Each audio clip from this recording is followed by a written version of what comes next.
Hello, it's Elizabeth Laurie, and we're going to start a series about art. The first talk is about primitive art. Art is about being human. It expresses all that is the best in us.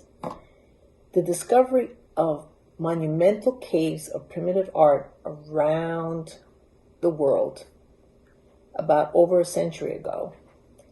These are considered to be symbolic or religious, and they can be both actually.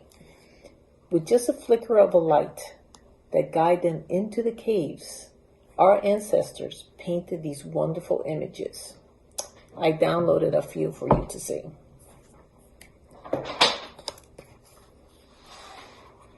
This is a scene of a bull. You can see some deers and maybe a horse in the background.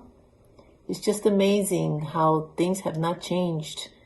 It's almost the same than what we have today. The second image is a group of hands that was painted. If you look at it, it's very, very abstract with different colors, but at least different from each one. You can see each hand that was painted. This other one, downloaded, is a horse, an image of a horse. Hasn't changed much from the horses that we see today, and it reminds me of Picasso, that he admired these paintings, by the way, and he was very influenced by them.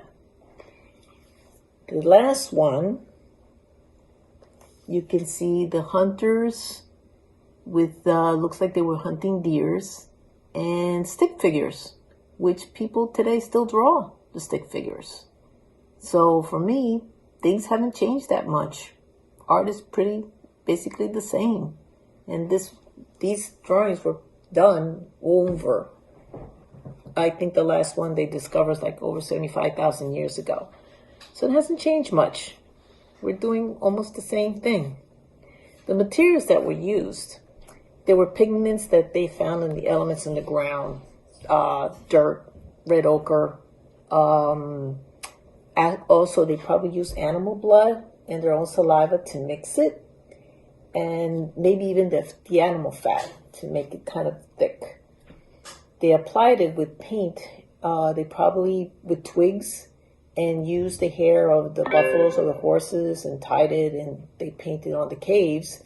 And also they probably, bones of the birds, they probably put a hole through it so they could spray paint on the cave walls, which makes it very interesting. For me, they painted these animals, they were honoring them for their majesty, their strength, and their power.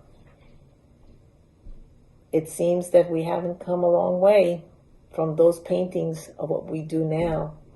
If you ever have a chance to go to museums or even look in the art books, it hasn't changed that much from over thousands and thousands of years. Well, this is our first talk, and I'll see you next time. Bye.